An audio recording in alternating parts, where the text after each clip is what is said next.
अध्याय 6। Real estate. इस अर्धवाक्य के वृहद रूप में जाए तो रियल एस्टेट का मतलब होता है जमीन और इमारतें। समस्त संपत्ति वर्ग में और खासकर अवधारणा के स्तर पर इसे समझने का तार्किक रूप से यह सबसे सहज तरीका है, जबकि स्टॉक्स, बॉन्ड्स, गोल्ड और कैश के बारे में जानने के लिए रटना पड़ता है।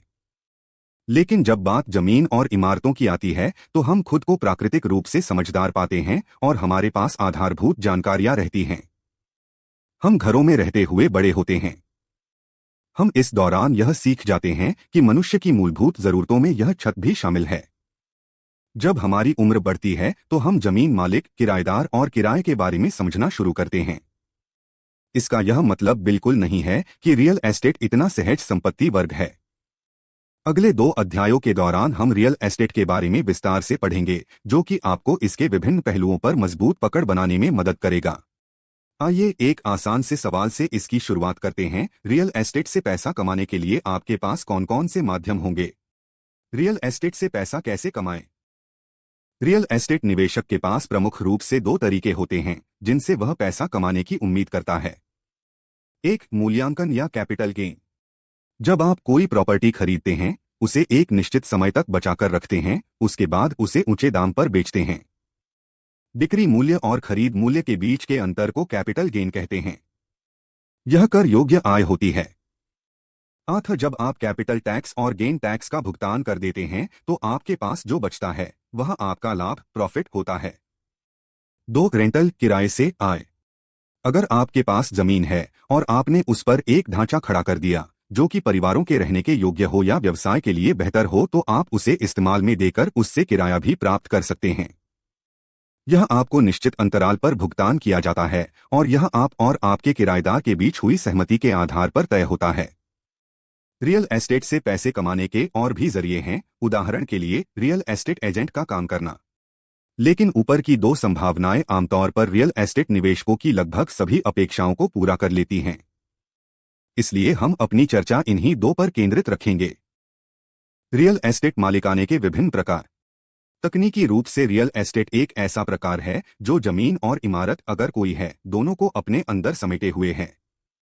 सामान्य शब्दों में रियल एस्टेट या प्रॉपर्टी की जब भी बात आती है तो लोगों से प्लॉट, निजी घर और बड़े अपार्टमेंट कॉम्प्लेक्सों के बारे में ही ज्यादा सुना जाता है।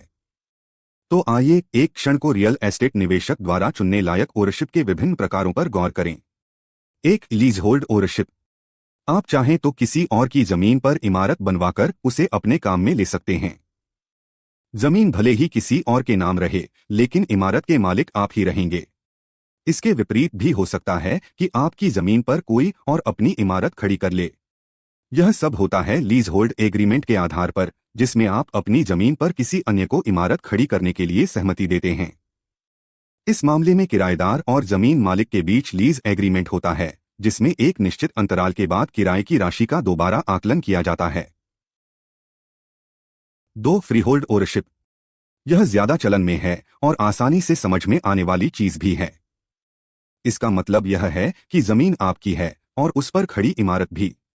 उदाहरण के लिए, अगर आप एक अपार्टमेंट खरीदते हैं तो आपको उस जमीन क्षेत्र का एक हिस्सा और एक निश्चित मात्रा में रहने योग्य जगह प्रदान की जाती है। इस तरह आपके पास जमीन का एक हिस्सा होता है और एक हिस्सा इमारत में होता है। अपार्टमेंट कॉम्प्लेक्स में रहने वाले सारे मालिक जिन्होंने भी अपार्टमेंट खरीदे होते हैं, उनके पास भी इसी तरीके के समान रूप से छोटे छोटे जमीन के हिस्से होते हैं और वे सब जोड़कर बड़े क्षेत्र के रूप में दिखते हैं। संभावित खरीदार के नजरिए से देखें तो ज्यादातर मामलों में फ्रीहोल्ड ओनरशिप का ही चुनाव करना उचित होता है। बहुत कम ही सही, लेकिन ऐसे हालात भी बन सकते हैं कि आप दूसरे की जमीन पर अपना ढांचा खड़ा करवाकर रहना चाहें, जो कि व्यावसायिक रियल एस्टेट में सामान्य प्रक्रिया है, जिसमें लंबे समय के लिए एक ढांचा लीज पर लिया जाता है। बड़े पैमाने पर ऐसे मामलों में पाया गया है कि फ्रीहोल्ड ओनरशिप का तरीका सबसे अच्छा होता है। अगर आप घर खरीदने की सोच रहे हैं तो हमेशा फ्रीहोल्ड का ही चयन करें। इसका कोई मतलब नहीं बनता कि आप वहां घर खरीदें जहां जमीन पर आपका मालिकाना हक ही न हो। रियल एस्टेट की खास बातें। हर संपत्ति वर्ग की कुछ खासियत होती है जो कि उसे अन्य संपत्ति वर्ग से बिल्कुल अलग पहचान देती है। आमतौर पर निवेशक इसके पक्ष और विपक्ष की बातों पर ज्यादा गौर करते हैं, लेकिन मैं इनके बारे में इनके गुणों की तरह सोचता हूं। अमुक गुण आपके लिए फायदेमंद है या नहीं, यह आपके व्यक्तित्व और आपकी प्राथमिकताओं के आधार पर तय होता है। आइए उनमें से कुछ पर नजर दौड़ाएं। रियल एस्टेट भौतिक संपत्ति होता है। जैसा कि रियल शब्द का आशय है, ऐसा निवेश है जिसे आप देख और छू सकते हैं। आप इसकी बगल से गुजर सकते हैं, अपने दोस्तों और रिश्तेदारों को दिखा सकते हैं, उसके अंदर जा सकते हैं और उसका मुआयना भी कर सकते हैं। और कोई संपत्ति वर्ग सोने को छोड़कर ऐसा नहीं है जो आपको इतना गहरा वास्तविक अनुभव दे सके जैसा कि आपको रियल एस्टेट से प्राप्त होगा। यह अचल संपत्ति है। आपकी जमीन कोई बुरा नहीं सकता, जैसा कि तमाम तरह के अन्य मामलों में संभव है। इसके उलट आप यह सोच सकते हैं कि इसे आप कहीं ले तो नहीं जा सकते। कहीं और जाना हुआ तो आपको इसे छोड़कर ही जाना होगा। और तो और अगर आपको इसे देखना है तो आपको ही इसके करीब तक जाना होगा। यह संपत्ति आपके पास चलकर नहीं जाएगी। आपकी परिस्थिति के अनुसार यह या तो आपके लिए पोर बाधा बन सकती है या भगवान का उपहार साबित हो सकती है। इसकी कीमत कभी शून्य के स्तर तक नहीं गिर सकती। इससे फर्क नहीं पड़ता कि देश की आर्थिक स्थिति कैसी है, जमीन के टुकड़े की कीमत बनी रहती है। रहने के लिए एक घर की जरूरत हमेशा बनी रहती है, बशर्ते यह जर्जर हाल में न हो। इसका मतलब यह नहीं कि रियल एस्टेट में आपका पैसा डूब नहीं सकता। आपसे भी गलतियां हो सकती हैं, लेकिन चूंकि यह मनुष्य की आधारभूत जरूरत को पूरा करती है, आपकी संपत्ति हमेशा मूल्यवान बनी रहेगी। रियल एस्टेट का बाजार स्थानीय ही होता है। स्टॉक, बॉन्ड या गोल्ड मार्केट के विपरीत रियल एस्टेट में पूरे देश में एक निश्चित दाम नहीं होता। प्रॉपर्टी के दामों में बड़ा अंतर भी पाया जाता है, जो कि ढेर सारी बातों पर निर्भर करता है। मसलन उसकी मौजूदगी की जगह, राजनीतिक और आर्थिक हालात, व्यावसायिक उपयोगिता, औद्योगिक विकास, शैक्षिक स्तर इत्यादि। इसका तात्पर्य यह हुआ कि रियल एस्टेट के एक छोटे से टुकड़े की भी उचित कीमत का आकलन बेहद कठिन है। एक ही स्थानीय क्षेत्र में किसी प्रॉपर्टी की कीमत कम होगी तो किसी की ज्यादा। यह सामान्य सी स्थिति है कि एक समान प्रॉपर्टी अलग अलग दामों पर बिकती हुई पाई जाती है। रियल एस्टेट में तरलता का अभाव होता है। तरलता का मतलब कि कोई संपत्ति कितनी आसानी और जल्दी खरीदी या बेची जा सकती है। इस पैमाने पर रियल एस्टेट काफी निचले स्तर पर आता है। किसी अन्य संपत्ति वर्ग की तरह रियल एस्टेट को आनन फानन नहीं बेचा या खरीदा जा सकता। इसकी खरीद बिक्री के लेन देन में कम से कम महीने भर का समय लगता है। इसमें छिपी हुई कीमतें भी समाहित होती हैं। समस्त प्रॉपर्टी को देखभाल की जरूरत होती है। अगर आपके पास घर है तो उसमें नियमित पेंटिंग की जरूरत होगी। उसमें मरम्मत भी की जाती होगी। आपको टैक्स और बीमा का खर्च भी देना होता होगा। अगर आप इस सौदे में जाना चाहते हैं तो उन संभावित कार्यों की सूची बना लें जब वह संपत्ति आपके हाथ में आ जाएगी। अगर आप इसे किराए पर देने जा रहे हैं तो आपको किराएदारों से भी निपटना होगा। इसके अलावा इसका उल्लेख करना उचित नहीं कि आपका घर लंबे समय तक खाली रहा तो उसके भी अपने खतरे हैं। रियल एस्टेट निवेश में काफी समय खर्च होता है। आपकी संपत्ति आपसे वर्तमान आधार पर निश्चित मात्रा में समय की अपेक्षा रखती है। प्रॉपर्टी प्रबंधन में समय का बड़ा हिस्सा चला जाता है, इसलिए अगर आपको इस पहलू पर ध्यान देना कठिन लगता है तो किसी प्रॉपर्टी मैनेजर को इसकी देखरेख के लिए तय कर लीजिए। ऊपर दिए गए तमाम कारकों में से कोई भी अपने आप में अच्छा या बुरा नहीं है। ज्यादातर बातें आपके विश्लेषण पर निर्भर करती हैं कि आपके लिए क्या उचित है। इसलिए आप खुद चुनिए। रियल एस्टेट संबंधी कुछ मिथ्या धारणाएं। इस खंड में हम रियल एस्टेट संबंधी कुछ मिथ्या धारणाओं पर अपना ध्यान केंद्रित करेंगे जो कि आमतौर पर रियल एस्टेट के संदर्भ में लोगों में पाई जाती हैं। धारणा 1, जमीन की कीमत कभी गिरेगी नहीं। यह सही नहीं है।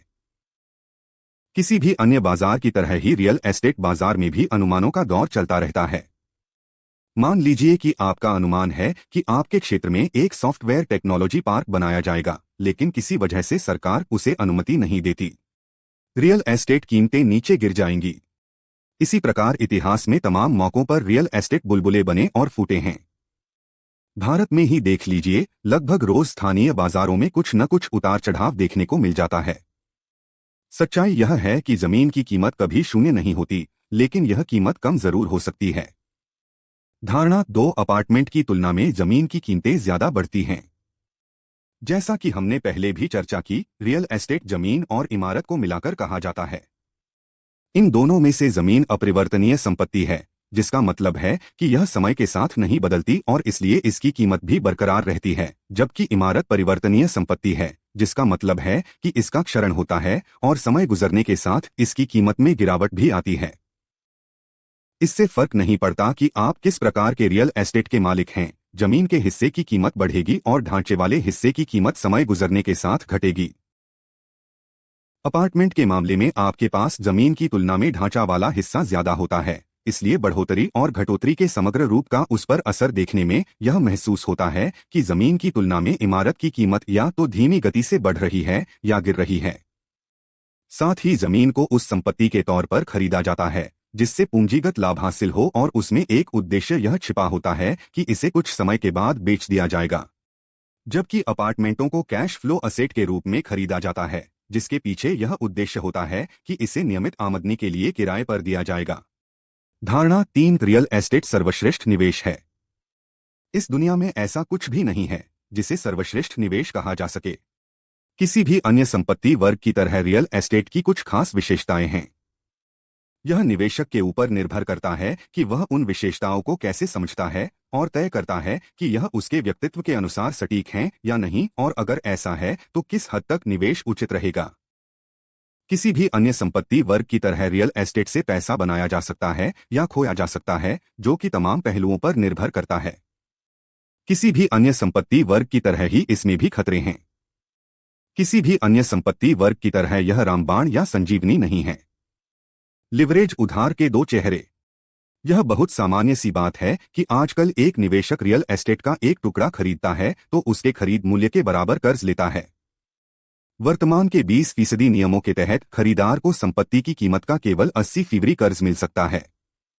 इसलिए अगर उसे 50 लाख रुपए का घर खरीदना हो तो उसे 10 लाख रुपए बतौर डाउन पेमेंट देने होंगे, जबकि बाकी के 40 लाख रुपए यह कर्ज के रूप में ले सकता है। इस मामले में वह 4:1 के समानुपात में कर्जदार लिवरेज्ड बन गया। अब यह लिवरेज आपके पक्ष और विपक्ष दोनों रूप से काम कर सकता है।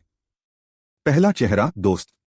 मान लीजिए कि आपने 50 लाख रुपए का घर खरीदा और इसके लिए 40 लाख रुपए कर्ज लिए, जिसे आपको 10% की ब्याज दर के साथ चुकाना होगा। इसलिए पहले साल के दौरान आपको 4 लाख रुपए बतौर ब्याज अपने लेनदार को चुकाने होंगे। लेकिन मान लीजिए कि पहले साल में आपके मकान की कीमत 20% बढ़ गई तो आप अपना मकान 60 लाख रुपए में बेच देंगे और 40 लाख रुपए लेनदार को वापस कर देंगे और बाकी के 20 लाख रुपए अपनी सकल आय के रूप में रख लेंगे। चूंकि आपने 4 लाख रुपए बतौर ब्याज पहले साल चुका दिए, आपका प्रॉफिट हुआ 16 लाख रुपए। इस उदाहरण में ध्यान दीजिए कि कर्जदार होते हुए भी आपने कैसे ज्यादा पैसा बनाया। इसके विपरीत अगर आपने अपनी 10 लाख रुपए की पूंजी लगाए बिना घर खरीदा होता और अगर आपने उसे अगले साल 20% प्रॉफिट पर बेचा होता तो आपको केवल 2 लाख रुपए का फायदा होता, लेकिन कर्जदार बनकर आपने अपने प्रॉफिट को 8 गुना बढ़ा लिया। इस बात का ध्यान रखिए कि आपको स्पष्ट समझाने के लिए हमने काल्पनिक आंकड़े रखे हैं। आइए अब देखें कि लिवरेज से आपको नुकसान कैसे हो सकता है। दूसरा चेहरा, दुश्मन। हम पूर्व के उदाहरण के साथ ही चलते हैं। आपने 50 लाख रुपए का घर खरीदा और 40 लाख रुपए का लोन लिया और 10 लाख रुपए डाउन पेमेंट के अपनी तरफ से दिए।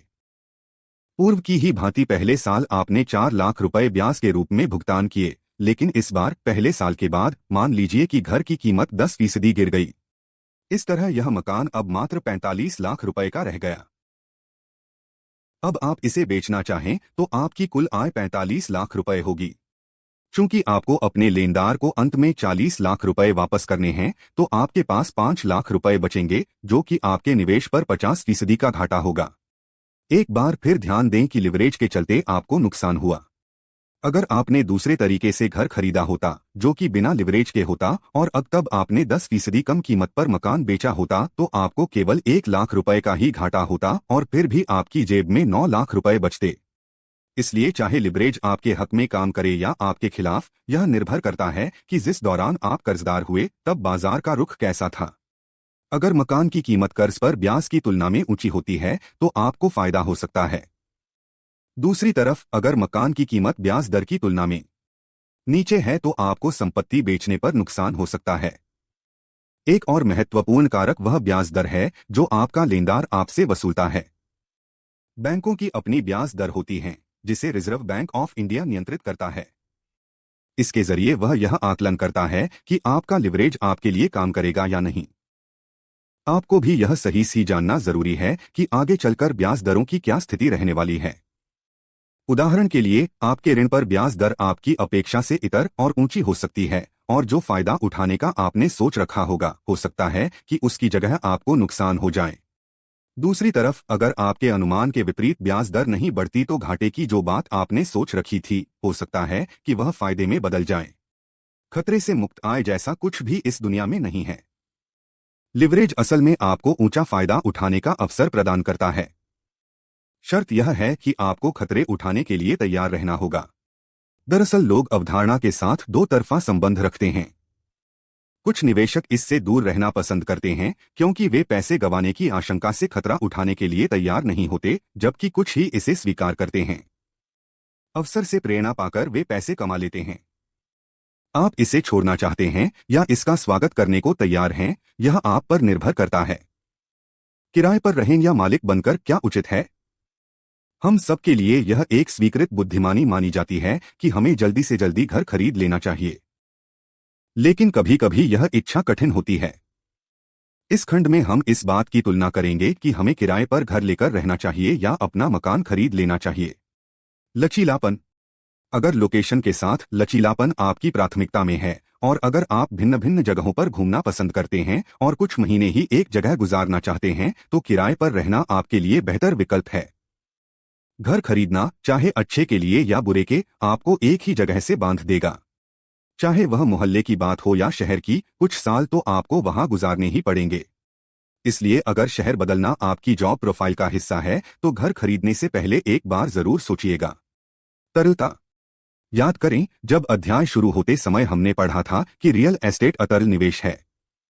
इसका मतलब यह कि अगर आप अपने पास कुछ नकदी रखना चाहते हैं ताकि खर्च कर सकें या बचा सकें या किसी दूसरी जगह निवेश कर सकें, तो शायद आप घर खरीदने के लिए तैयार नहीं हैं। एक बार आपने घर खरीद लिया तो आपकी ज्यादातर संपत्ति इक्विटी के तौर पर बंध जाएगी। इसका एक पहलू यह है कि अगर आपके घर खरीदने के बाद रियल एस्टेट बाजार उछाल पकड़ता है, तब आपकी संपत्ति तेज रफ्तार से बढ़ेगी। देखभाल। अगर आप किराया देते हैं तो आप अपनी सारी टेंशन मकान मालिक पर छोड़कर निश्चिंत रह सकते हैं, क्योंकि सारी टूटफूट को ठीक कराने की जिम्मेदारी मकान मालिक की होगी। दूसरी तरफ अगर आप ही मकान मालिक हैं तो घर को व्यवस्थित रखना आपकी जिम्मेदारी होगी। अगर आपको ऐसा करना पसंद है तब तो बहुत बढ़िया है, लेकिन अगर ऐसा सोचने से ही आप घबरा जाते हैं तो शायद यह समय आपके घर खरीदने के लिए ठीक नहीं है। सुरक्षा। आपका घर आपके परिवार के रहने और बढ़ने के लिए तयशुदा जगह के रूप में काम आता है। साथ ही आपके पास आज़ादी रहती है कि आप उसे अपने हिसाब से सजा सकें और अपने घर में कुछ फेरबदल कर सकें। अगर इस आज़ादी और सुरक्षा का भाव आपके लिए मायने रखता है तो यह कहना ठीक रहेगा कि इसमें घुसना उचित रहेगा।